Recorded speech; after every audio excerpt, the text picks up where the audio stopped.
came about.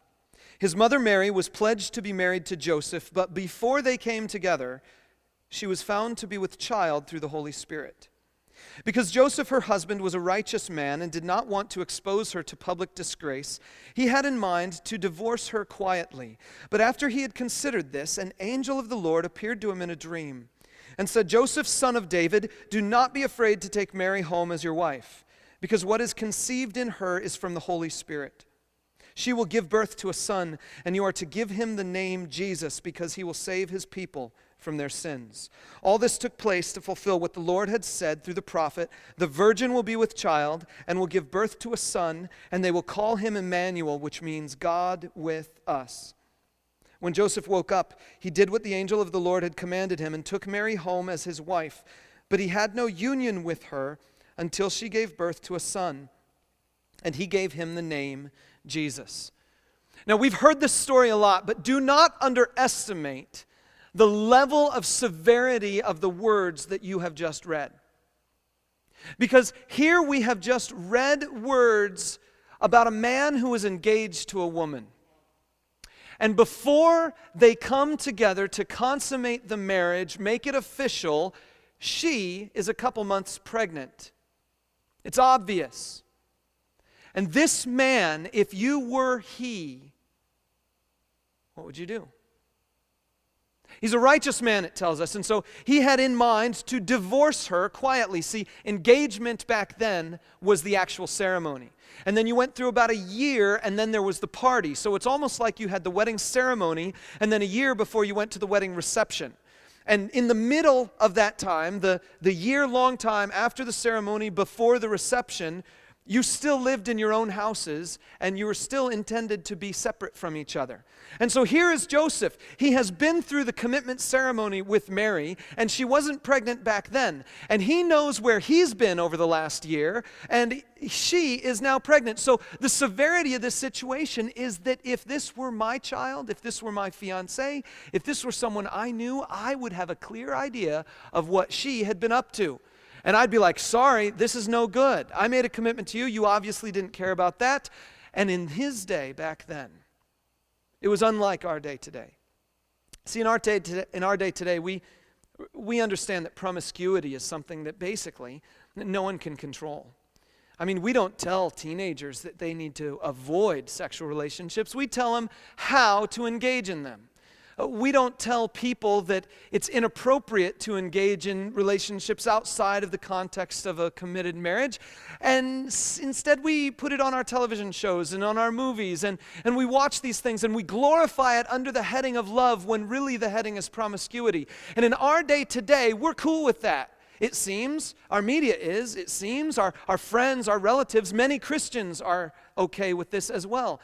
But in Joseph's day, he understood promiscuity for what God had originally intended the marriage commitment to contrast.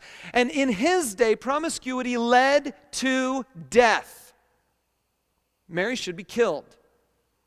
And so Joseph, as a righteous man, wanting to honor God but also being good, decides rather than expose Mary to public disgrace and kill her, he will simply divorce her quietly. And living in the shelter of her parents' home, she can have the child and just be there, secure. Until this angel comes in and just messes everything up. He has this dream where the angel tells him that this child is born of the Holy Spirit and Mary is still a virgin, and Joseph's mind must be reeling.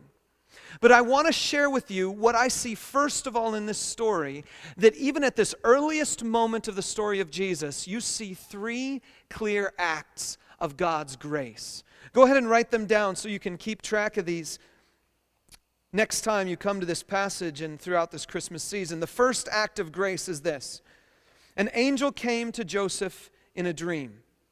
That's an act of grace. God didn't have to do that. He didn't have to send the messenger to Joseph to tell him what was going on. He didn't have to, but he did. The second act of grace we find out in this passage is that Mary had been visited by the Holy Spirit. That the child conceived in her had come from God himself. God didn't have to bring a baby into this world, and he certainly didn't have to use this method. God could have gone back to the mud of the area of the Garden of Eden, and he could have made himself Jesus out of that. But he chose to do this, and by doing this, he honored Mary. And then the third act of grace is one that we don't think of a whole lot, but it's Joseph receiving Mary and her child. Not only did he allow Mary to come into his family, not only did he welcome her, he welcomed the child. He gave the child his name. And on top of it all, it says that he had no union with Mary until the child was born. Joseph wanted to honor this miracle that he was told about by not having any relations with Mary until the day when the child came. But here's where it all takes a turn. In Matthew 1:22, Matthew takes this story that you and I are familiar with. I haven't said anything today that's new so far. But he takes this story that you and I are so totally familiar with, and he flips it completely upside down. He does something in verse 22 and verse 23 that should absolutely boggle our minds. He says this was to fulfill the words of the prophet. And the prophet Isaiah spoke these words 730 years before the event we're reading today. And so Matthew now says, wait a minute, what just happened is telling us the fulfillment of something that was prophesied 700 years ago. How about let's go back there?